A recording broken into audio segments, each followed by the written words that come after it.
Hi everyone, welcome back to the Balance and Built podcast. I'm Morgan. My name is Shay. And today's topic is all about body confidence, self-image in the gym, all those good things. We're really going to be diving in to this topic. I think it hits close to home for both of us. Yeah. Whether that be being bloated in your luteal phase or comparing your gym selfies to ones you see on Instagram. It is a roller coaster. It definitely is. And before we kind of get into this whole episode, I do want to put like a big trigger warning like on the whole episode. I'm sure we're going to be getting into things, eating disorders, different types of body dysmorphias, things like that. So if you are someone who is ultra sensitive or might feel extra triggered by hearing those things or hearing those stories, feel free to skip on this episode. But if you are someone who is able to handle those topics, we really encourage you to listen, especially if you're someone that has dealt with body confidence, eating disorders, and things of that nature. Yeah. Also, one more thing before we get started, we hope that you really enjoyed our first couple episodes, so be sure to subscribe to the channel and like this video so you can continue to see all of our content.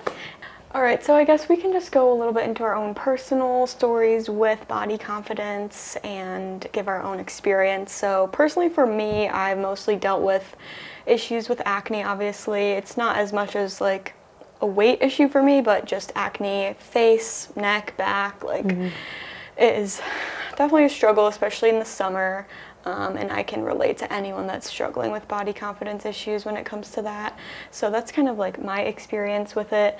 And I feel like being on a healing journey these last few years has helped me kind of like deepen the relationship with myself and my body and kind of strengthen it and see it for what it is, and kind of try to like get on the same page as my body and speak the same language as it, if that makes sense, instead of trying to like fight against it, which I feel like is really common, especially for women who want to look a certain way and maybe they aren't, or they maybe want to see a certain number on the scale.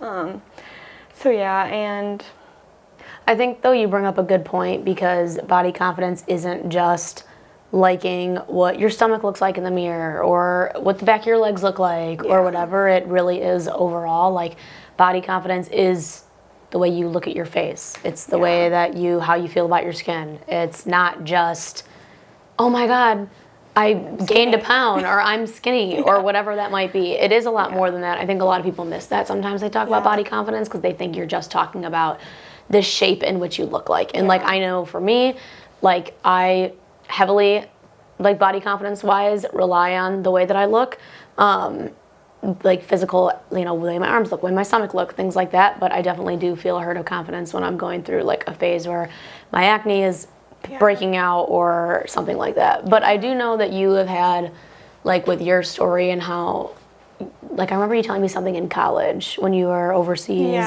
and that's when you like really realized, like, why don't you tell them about that? Because I thought that was a good story. I guess I did have a little stint of just hating my body. When I was in Italy, I ate a lot of pasta and but we love that for you. Bakery and all the things. And like on one hand, it was great because I didn't get the digestive issues that I get here in America when I eat a lot of gluten and dairy. However, I think I was also just getting more and more depressed. So I guess just to keep it brief, the situation was me and my two roommates living in a little tiny apartment in Italy, and we were doing everything together, like same exact schedule, same things outside of class, and we were sharing a bedroom, so of course we're gonna like change, and that's fine. But I found myself like really comparing my body to theirs because I was constantly seeing them naked, as weird as that sounds, and just like, comparing myself and just really hating myself. And I think by the end of that, although it was like an amazing experience that I would never take back, I think just being away from my family for such a long time, lack of sleep for such a long time, and just like the overall exhaustion, it kind of really got to me, and kind of slipped into a little bit of depression towards the end. I remember like on our very last few nights there, I had my first panic attack, and then when I got home, I kind of was distracted by like Christmas and all that for a month or so. But then once I was back on campus for the spring semester, I just slipped even further into that depression. I mean, I decorated my whole entire bedroom black at that time. Goth. Wow. So edgy. That's such a throwback word for you. Yeah, and it just makes me sad for, like, past me. Like, wow, she really hated herself. Like, she had no confidence. Like, again, just comparing myself to my 3 roommates who are similar to me, like, and you, like, small, Sure. short. Petite, yeah. So I think that was, like, a really rough time, but Well, she would be so proud of you now. I know, she would. That makes me happy and also sad at the same time, but I'm glad that I was able to, like, get out of that. And I think from that experience, I ended up being able to, right after that, we went into COVID. Yeah. And that was when I really got into cooking and nutrition and lifting weights, and just that whole spiral really inspired, like, the path that I'm on now. So everything happens for a reason, and I'm glad it went down that way, but it was crazy. Yeah, no, it is so crazy. I think just to share a little bit about kind of my background with, like, body image and whatnot. So I wouldn't say my whole life, but I would say, like, mainly starting in high school, I started experiencing some just, like, really being hard on myself. Like, I never look good in anything. I have to buy something new every time I go somewhere because I don't look good in any of the outfits that I have. Comparing myself, I have 3 sisters and they're all beautiful, and so definitely comparing myself to my sisters. And it was really hard because at school people would be like, oh, like, your sister's so hot, or like this or that, and then, like, you know, my sisters would hear the opposite about me, but I never knew that, and I'm like, oh my God, everybody loves Brittany and everybody loves my sister Casey, and I'm like, but, like, man, I'm just freaking getting bullied in school. Everybody's being mean to me. I'm like, this sucks. Like, I must be this, that, and the third. I must be not attractive or whatever. Right.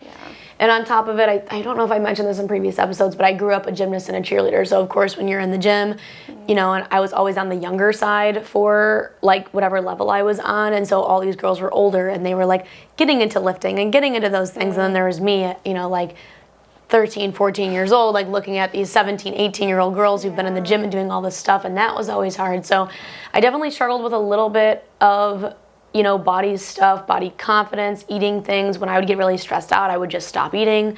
I remember when, who is my husband now, when him and I broke up in high school, I literally didn't eat for like 3 weeks. Oh my God. Like, I was so stressed out, I would just, like, not eat, and I was like, oh my God, it's because I'm not skinny enough. And, like, looking back on that, that's, like, the craziest thing I think I've ever thought of in my life. So then, anyways, it never got, I mean, even though this probably sounds pretty extreme as I'm talking about it, it never got to a point where I, like, needed treatment or it wasn't controllable or, like, whatever it might be. But then I had my injury, which I already had explained in a previous episode, I think in our first episode.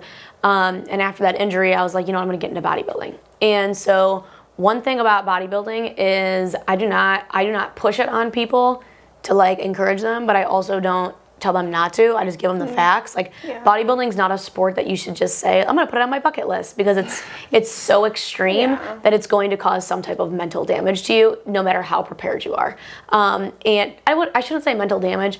Bodybuilding doesn't cause it. You being unprepared is what causes it. And you not being aware that it could happen. I hate when people say bodybuilding causes eating disorders or bodybuilding did this to me. No, bodybuilding didn't do anything to you. You did it to yourself. I feel like in most cases, like, people maybe don't have the best mental health before they start bodybuilding. So then that just brings out those weaknesses. 1,000%. Brings them to light. Or they'll go into it thinking, like, the reason I want to do this is because I want to look the best I ever had. And it's like, that's not the reason to do it, because then when you have the post-show emotion, that's a whole other episode, so I'm just going to keep going with my story. But yes, bodybuilding does not cause your eating disorders or your body confidence issues or anything like that. It's you being mentally unprepared on what could happen, not mentally educated, and not mentally in a really positive space to take a sport like that on. So anyways, I did my first bodybuilding show, and after the show, anyone that has competed before, you definitely understand, like, when you see yourself that lean, and then you start to reverse out. I'm a huge stickler for staying lean in the off season. For those of you who knows what that means, I don't binge eat. I do not go off my plan in the off season. Of course, I'll have a free meal, you know, maybe once a week or something. But I was not a girl that, like, got off stage and stuffed my face with cookies and brownies and gained 20 pounds in a week. That was not me. In fact, I did the exact opposite. I literally starved myself, because when I finished my first show, I think I was eating like 700 or 800 calories. going into the show, and so it caused a lot of fear for me to eat again. Yeah. And so I was like, well, if I just even have like 10 fries, that takes up my whole calorie consumption, and it would really freak me out. And then I was starting to see, you know, like every week, you know, I was gaining like maybe a half a pound to a pound, like one every 2 weeks, which is really good for an off-season competitor transitioning from a show. But to me, it was so scary because I didn't know when the weight gain would stop. I was totally freaking out, picking myself apart, holding water. I'm losing my marbles, and I ended up having to go into an ED program, and then after that just saw a therapist one-on-one, and I dealt with a lot of body confidence issues. Eating disorders also run genetically, and so I didn't know that, and my not to share family business, but we're all being vulnerable here, right? So my grandma has struggled with eating disorders, and it actually is like a genetic thing in your head. Like I did not know that. I'm forgetting the hormone that is missing. It's blanking my brain, but you are very low in that, which makes you more susceptible to eating disorders. Interesting. So anyway, so my story is mainly, you know, kind of comes from the eating disorder side, but it's always, you know, the body confidence is always tough because it's like you want to see yourself super lean and you see yourself like that. Yeah. And so then you can never, I just have continued to compare myself to that lean self all the time. Like a lot of and women you can't do be. that. Yeah. Like not even women that compete, but just women that, you know, your weight can yo-yo and things like that. And I think a lot of women are comparing their bodies to what they used to be and what they were in high school, which is like not realistic. Right, exactly. And it's like, with that, my body confidence, like I said, mainly comes from the dysmorphia side for sure, because I will literally think that I look one way. I will never have an accurate perception of the way that I look because my perception is seeing myself so shredded that it's so hard to see when I'm looking normal that I still look good. You know, obviously as we get into this topic, like I think one of the main things is really talking about like what is confidence? What do you feel with body confidence? I know you wrote down like a good quote. Do you want to read what those two are? I wrote down, so when you hear the phrase body confidence, what comes to mind? Is it someone walking around in a bikini with zero insecurities? Is it always loving what you see in the mirror every single day? Or is it having abs or glowing skin? But really what I think is the truth is that body confidence doesn't always look like what we've been told.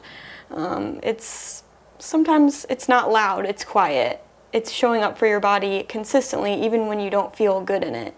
And not from a perspective of appearance, but from wanting to be healthy physically and mentally and like feeling good every day. I know showing up every day gives you even more confidence because it's like, oh, I did something. Like I accomplished something by moving my body or whatever the case may be. But I just don't think it's always aesthetic. I think it definitely goes beyond that. No, I totally agree, and I think we can kind of start there, right? So like now we kind of have the frame of like, this is what we're talking about today, is trying to find confidence in yourself when you feel good, when you feel bad, and how to dig deep and give you guys a couple tips and strategies that have worked for us. We are not doctors, we are not therapists, but just trying to be relatable to help you guys through things that we have gone through. So I think like the first thing that like I had written down that I really wanted to talk about was like, why do women have body confidence issues? And obviously we don't have all the answers, but women's, like, think about it this way. If we never were told what we should look like, what we shouldn't look like, if we are never told this person's more attractive than this person because of blank, like nobody would have these issues because you wouldn't have anything to compare yourself to. Like without comparison, like there's, you know what I'm saying? Like even if you're not consciously comparing yourself all the time, if there was nothing, if there was no standard out there, then you wouldn't even know how to measure yourself against it. And so what I always like to talk about is like women's bodies have been trends for decades.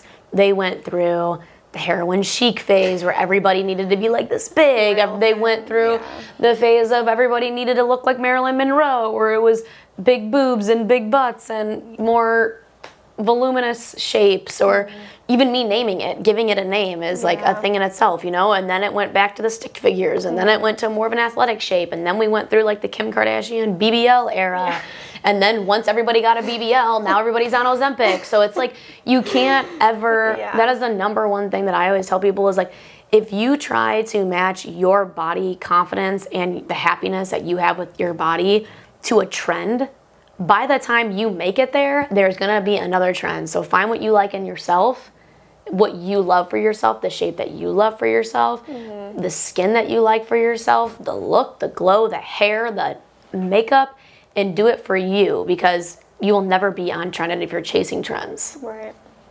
That's never gonna. Yeah, and you'll just be chasing something that's unattainable forever. Exactly. And yeah.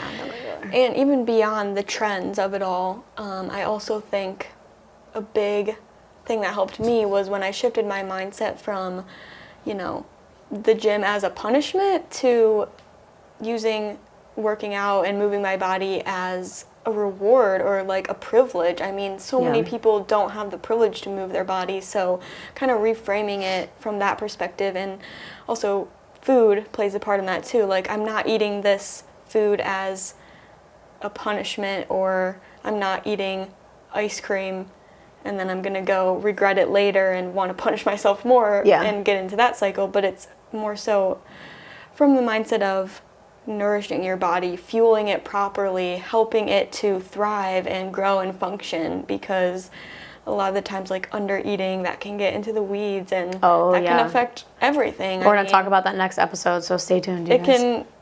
That's like the number one cause of amenorrhea, which is lack of period, is under consuming enough calories. So I think just framing it from that mindset really helped me a lot to kind of shift into a more healthy space. Yeah, for sure. And so I think maybe we can give some tips on how to help with like just body confidence overall, and then we're going to dive into a little bit more like specific topics. So like the first one that I had written was like self-affirmations in the morning.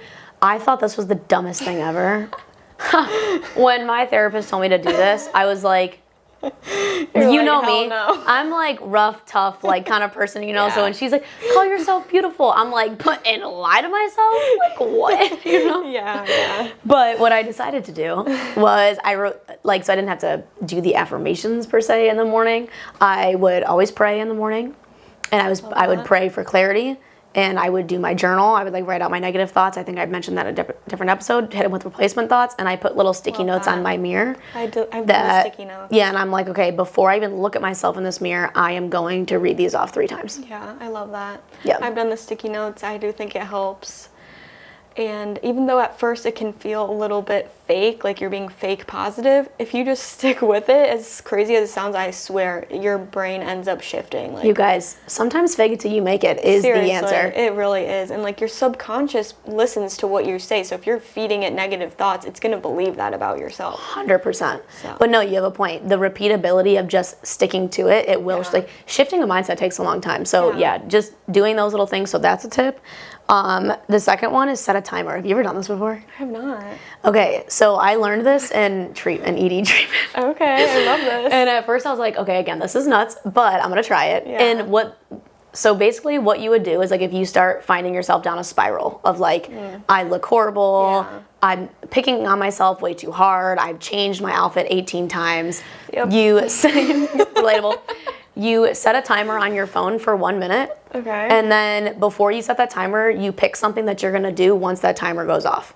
And so I always did like the word games on my phone.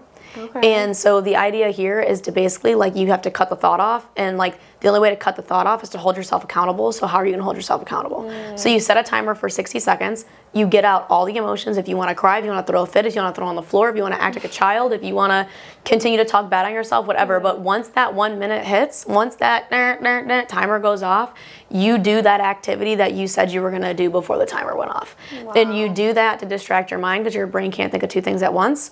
And by doing that, you are holding yourself accountable by cutting the thoughts off, and then you are starting another activity to enforce the accountability. Wow. So there's a little I'm trying that next time. I know, it's a good one. It's a good one. I do it all the time. That's so good. I do it all the time. So the next thing is like body checking. How many times do you look at yourself a day? I try to just do it in the morning when I'm getting dressed, and then that's it. Yeah. How many times did you used to? A lot. I remember like checking my stomach all the time, because that was like my in the mirror at work, like what? And like eating healthy for one day and then being like ab check, but it's literally the same. And also, like, we talked about this in the last episode, women's bodies are constantly fluctuating depending on where you're at in your cycle, so it doesn't even make sense to do those checks as often as we probably used to. No. So my tip for body checking, because I was doing it like that, like oh my God, especially after my show, I'm like, are my abs still there? Are my abs still there? Is the vein still in my arm? Is it what? Like going crazy? Yeah. So one day, I didn't hold back on the checking, but I wrote a tally sheet down, okay? Every time I body checked, I wrote a tally. And I remember by the end of one day, I had checked 80 times. Oh, sorry, it was literally 82 times. I'm not even joking. Oh my gosh, wow. And so then I said to myself, well, that's outrageous because what your body looks like in the morning, exactly. it doesn't change. You're not going to gain 15 pounds in one day. Right. You're not going to look completely different by the nighttime. And maybe if you're a little it does bloated. change, it's just like water or you're full. Exactly. Like literally you're not changing. And I logically thought about that. And I'm like, all right, I'm going to reduce this by 50%. Love that. So then I set a number for myself and I would literally count it. And I did 40. And then I did 20. And then I'm like, you know what, I'm cutting this off. 20 is barely nothing. I could do anything without 20. I could do anything. Like, there's no way. That is so cool. Even though that's a very extreme case, like I said, a lot of my stuff comes from extremer cases, just with the ED stuff and whatnot. But I pretty much, now I don't do any body checking, actually. The only time that I do any body checking is when I am doing my check-ins on Tuesdays, and that's a very positive thing for me now. I love doing my check-ins. I don't stare at myself and go, oh my God. Yeah. Like, I love doing my check-ins when I'm posing, but I'm not really body checking in a negative way. I'm just doing my posing for my routine, videoing myself. Right. But I don't do any body checking now, so hold yourself accountable that way. From 80 to 0. Literally. Yes, 82, awesome. 82. Okay, number 3, throw away your scale. You guys, you want to talk about the scale for a second? Yeah, sure. I can talk about it. You can just give your experience with the scale and I can kind of I feel like during that time period I talked about at the beginning, I was getting on the scale like same thing, like every day, multiple times a day. Oh, that's the worst. Trying to see if it has shifted at all, like. And again, it's the same with the body checks. It's so pointless. You're not going to lose fat during the day. You may weigh less in the morning because you haven't eaten in 8 hours, but it's not going to change. So I really feel like, throwing it away. And I tell my clients a lot, like, focus on non-scale victories. Focus on your strength in the gym. Focus on your energy on any given day, your mood, if that's improved at all. Even like how your clothes are fitting, or a little bit more shallow things like that are better than religiously like jumping on the scale, being like, did it change? Did it change? A perfect example of this is I would get up in the morning prior, I'm in a obviously 180 degree difference now, but previously I would get on the scale, I would do my check-in in the morning, or I would body check or whatever, and I'd be like, oh my God, I'm looking good today. And then I'd get on the scale, and then whatever the scale said, it would totally ruin my mood. I would be like, oh, never mind, I look like a cow.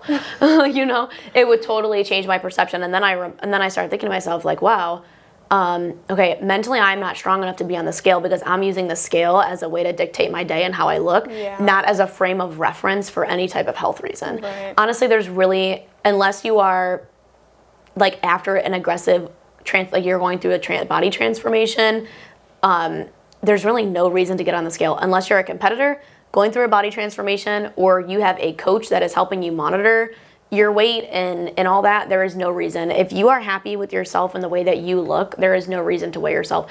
I have been X amount of pounds and loved the way that I looked, and then I've been lighter and I've loved the way that I looked. Right. But if I go crazy on the scale, then I'm just, if I have a number in my head and I don't meet that number, it ruins my day. That's so pointless. Right. If you love the way that you look, it does not matter how heavy you are. Yeah. It just doesn't. And so toss the scale, hide it. Have your boyfriend, your just get rid husband, of it. literally toss it. And until you are mentally ready to handle the scale and use it in a positive way, toss her. And not attach so many feelings to what number pops up. Yes. For sure. Yes. The last thing that I have to say on points, and I know you have a couple about acne to go in after this, is do a social media audit. I do not care how many influencers you love, your favorite fitness influencer or health influencer or whatever. First of all, everything is fake. I'm not going to say everything. That's rude to say. There's a lot of really great people out there. But like lighting, cameras, editing, adjusting, all this stuff, it's all happening out there. And if you know that you're someone that struggles with body confidence, the worst thing you can do is stare at bodies all day. Right. So reduce the amount of time that you're on Instagram or TikTok and go through your social media and literally unfollow the people that you find yourself saying, I wish I looked like her. Mm-hmm. Or, wow, she looks great. Just unfollow them. It doesn't need to be permanent, but until you can get yourself in a better mind space. Yeah. And follow people that maybe like hiking, or maybe do like funny videos or whatever to fill your timeline with things that you're not comparing yourself to. Yeah, Okay, I I'm gonna love shut that. up about that, and then you can talk about the acne stuff. So yeah, I guess my tips kind of relate a little bit more to having acne versus like how big or small you are, but I still wanted to mention them because I feel like they can still apply. 100%. First of all, just a random one.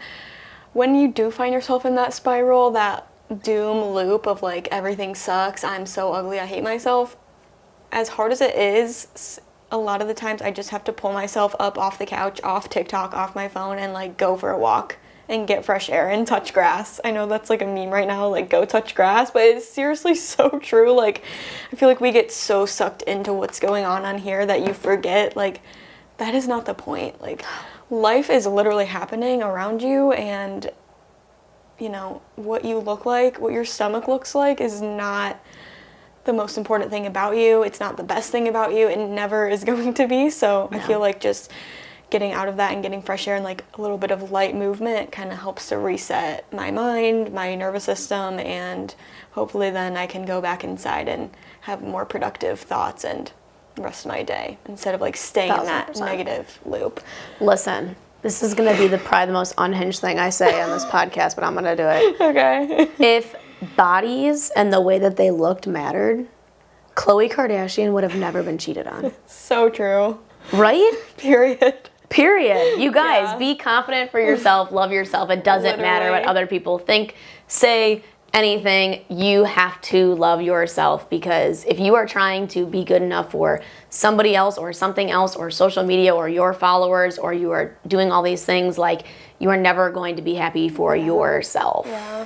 And you're more than just a body. Like there's so you have much a brain more and a to us. heart and ears. I mean, it's just, it depends. Wait, no, I don't want to say that actually. That's okay. I just brought up Khloe Kardashian getting cheated on. I was going to say, like, I know people have, like, different spiritual beliefs and things like that, but, I mean, it is just our physical form. Like, I believe our soul and our spiritual self is so much bigger than the physical body that we're walking around on this earth God, in. yeah. Like, and your body is just temporary. I don't know if people believe in, like, afterlife or reincarnation and things like that, but personally I believe that your soul lives on and you're gonna leave this physical body one day, so don't put so much weight and pressure on how it looks. As long as you're like healthy and you feel good, that should be enough, in my opinion. I'm going to extend on that only because obviously I've mentioned God a couple times in the episode. That's what I believe in. I'm Christian.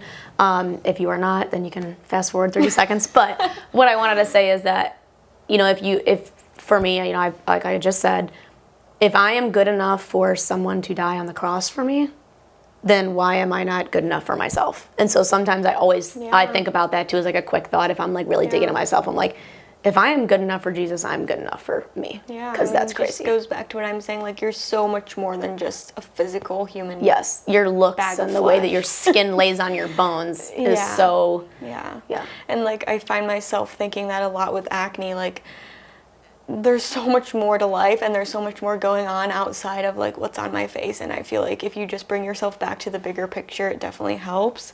So going along with the acne thing, some little tips I have are to, at night when I wash my face, when I'm taking off my makeup at the end of the day, I don't have the big lights on. I will just do a little salt lamp, and that I find really prevents me from like getting so close to the mirror and like examining every single pore. And it is just a lot more relaxing. It kind of like gives you that unwinding vibe of the ambient lighting, so that is a good one. I like that. What else? That's a good one though too, because when I get out of the shower, my face is always red. Oh yeah, from the It's hot even more water. red, and then I'm like, oh my God, it's worse than what I thought it was. Crap. Yeah, no, I literally, like, Jeff will turn the light on. I'm like, can you please turn that off? Like, we don't need to see this right now. We're trying to relax. We're trying to unwind. Like, we don't need to be picking ourselves apart.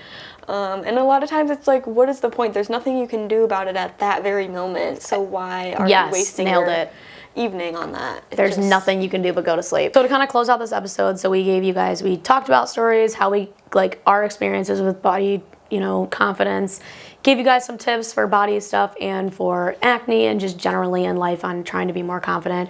And just so you guys know, we are not like experts in this field. Like, trust me, Morgan and I both have days where we text each other where we're like, oh my God, my skin, oh my God, this, like, but I would say for the most part, like, we kind of ride that neutral line as much as we possibly can. And of course we have hiccups, and when we do, we try to fall back on some of those tips that we gave you guys today. So, and we have both come from being not confident people at all to like graduating into more of a confidence area where we feel a lot more stable with the confidence, I would say. So to close out the episode, what does confidence mean to you? Such a big question, but I feel like it does go back to being more neutral about it. I'm not going to sit here and say I am super confident every single day. I feel amazing, but I have gotten to a place where I don't fuss as much about the clothes that I'm wearing, and I can just throw something on. Some times of the month are worse than others when it comes to my skin, but I feel like just remaining in that neutral space, even if you don't love 100% what's going on, you also don't have to be like hating on yourself and being negative.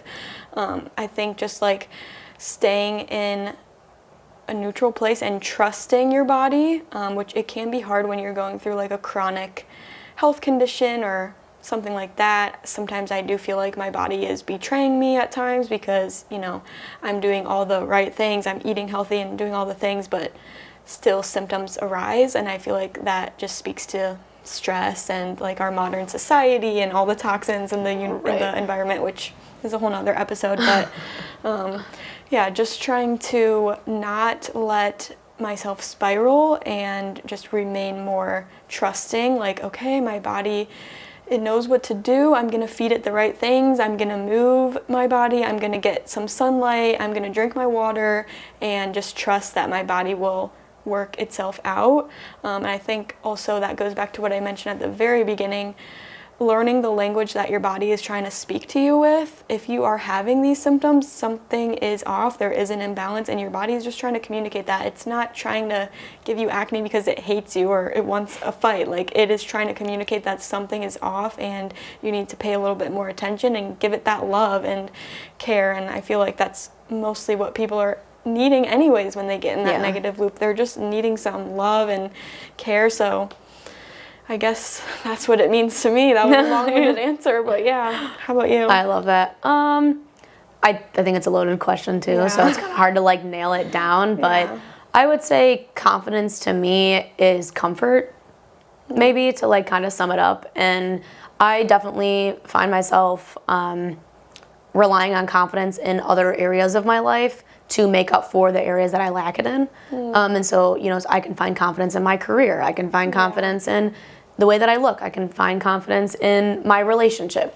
And so I think confidence to me is just comfort in knowing that you are good enough. And no matter what part of your life it's in. And I work in a male-dominated field. I work in manufacturing. And so I definitely have had to learn that very quickly, that like, you have to be confident, you have to be comfortable in your own skin, you have to be comfortable to stand up and talk when you're the only woman in the room and things like that. And then with bodybuilding, it's like you have to have confidence to show up. There's always going to be someone that looks better than you. There's always going to be someone that isn't as conditioned as you. There's always going to be someone that's more muscular, all the things. But if you are not comfortable with yourself, then ever finding that confidence in yourself it's never going to happen. You can't find confidence in comparison. You can't be confident because someone's not as good as, this person's not as good as me, so that makes me feel confident. That's not confidence. That's putting someone else down to try to feel better about yourself. So finding confidence to me is really just finding comfort in your own self and being confident in your own abilities and the way that you move in every part of your life. And if you don't have that comfort, then to me, you don't have that confidence. Yeah, I love that. Yeah. And I also just want to tell everyone listening that you are all worthy of love, no matter how your body looks. I believe that everyone is truly worthy of love from others and from themselves, and it doesn't have to be based on the number on the scale. 100%. I think we should end it on that. Well, thank you guys so much for listening. We really appreciate it. Again, please don't forget to like this video, subscribe, be sure to comment, share this episode with someone you think it might help, and we appreciate you. All right, thanks guys, and tune in next week. We're going to be talking about some foundational nutrition, so you need to tune in for that. We get tons of questions, so stay tuned for next week. Bye. Bye.